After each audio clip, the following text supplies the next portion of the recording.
Good evening, Stanley. We hope you've had a fun day today. I bet you're feeling pretty tired now. But before you go to sleep, we'd like to read you a little bedtime story about three little pigs. So let's begin. Once upon a time, there was a mother pig who had three little pigs. They lived happily together, having fun all day. The two younger ones always wanted to play games and nothing else. But the oldest one had dreams of being an engineer and knew that as well as having fun, he also needed to work hard to make his dreams come true. The three little pigs grew so big that their mother said to them, "You are too big to live here any longer. You must go and build houses for yourselves. But take care that the big bad wolf doesn't catch you." The three little pigs set off. "We will take care that the big bad wolf doesn't catch us," they said. Soon they met a man who was carrying some straw. "Please, will you give me some straw?" asked the first little pig. "I want to build a house for myself, and with straw I can make it very quickly and then go back to playing games with my friends." "Yes," said the man, and he gave the first little pig some straw. Then the first little pig built himself a house of straw. It was finished very quickly. He was very pleased with his house. He said, "Now the wolf won't catch me and eat me, and I still have more time for games." The second little pig said, "I shall build a stronger house than yours." Then the third little pig said, "And I shall build an even stronger house than yours too." The second little pig and the third little pig went on along the road. Soon they met a man who was carrying some sticks. "Please, will you give me some sticks?" asked the second little pig. "I want to build a house for myself." "Yes," said the man, and he gave the second little pig some sticks. Then the second little pig built himself a house of sticks. It took a little more time than the house of straw, but it was stronger. The second little pig was very pleased with his house. He said, "Now the wolf won't catch me and eat me, and I still have some time for games." And the third little pig said, "I shall build a stronger house than yours, though." The third little pig walked on along the road all by himself. Soon he met a man carrying some bricks. "Please, will you give me some bricks?" asked the third little pig. "I want to build a house for myself." "Yes," said the man, and he gave the third little pig some bricks. Then the third little pig built himself a house of bricks. It took him a little long time to do it, but it was a much stronger house than the others. The third little pig was very pleased with his house. He said, "Now the wolf won't catch me and eat me." The next day the wolf came along the road. He came to the house of straw which the first little pig had built. When the first little pig saw the wolf coming, he ran inside his house and he shut the door.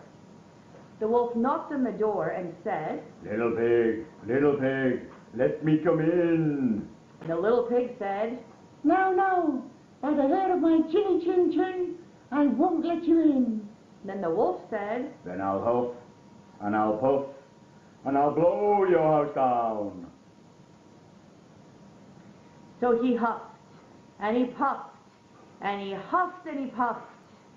The house of straw fell down, and the wolf gobbled up the first little pig. Yum, yum. The next day, the wolf walked further down the road. He came to the house of sticks, which the second little pig had built. When the second little pig saw the wolf coming, he ran inside his house and he shut the door. The wolf knocked on the door and he said, Little pig, let me come in." and the little pig said, "No, no, by the hair of my chinny chin chin, I will not let you in." and then the wolf said, "Then I'll huff, and I'll puff, and I'll blow your house down." and so he huffed, and he puffed, and he huffed and he puffed. The house of sticks fell down, and the wolf ate up the second little pig. Yum, yum. The next day, the wolf walked further along the road. He came to the house of bricks, which the third little pig had built. When the third little pig saw the wolf coming, he ran inside his house and he shut the door. The wolf knocked on the door and he said, Little pig,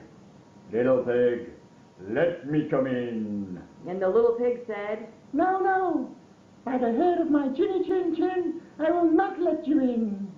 And then the wolf said, Then I'll huff, and I'll puff, and I'll blow your house down. So he huffed, and he puffed, and he huffed and puffed, but the house of bricks did not fall down. Again he huffed, and he puffed, and he huffed and he puffed, but still the house of bricks wouldn't fall down. The wolf was very angry, but he pretended not to be. He thought, this is a clever and hard-working little pig. If I want to catch him, I must pretend to be his friend. So the wolf said, Little pig, if you will be ready at 6 o'clock tomorrow morning, I will take you to Father Smith's field. We shall find some very nice turnips there for dinner. and the little pig said, Very well. but the third little pig was a clever little pig. He knew that the wolf just wanted to eat him. So the next morning, the third little pig set off for Farmer Smith's field at 5 o'clock instead, 1 hour earlier. He filled his basket with turnips, then he hurried home before it was 6 o'clock. At 6 o'clock, the wolf knocked on the little pig's door. Are you ready, little pig? He said, and the little pig replied, Oh, I've already been to Father Smith's field, and I filled my basket with turnips, and now they're cooking for my dinner. The wolf was very angry, but again he pretended not to be. Then the wolf said, Okay. If you will be ready at 5 o'clock tomorrow morning, I will take you to Farmer Brown's apple tree, and we shall pick some very nice red apples. and the little pig said. Very well. Next morning, the little pig set off at 4 o'clock, 1 hour earlier. He found the apple tree, but the wolf guessed his plan and also decided to arrive an hour earlier.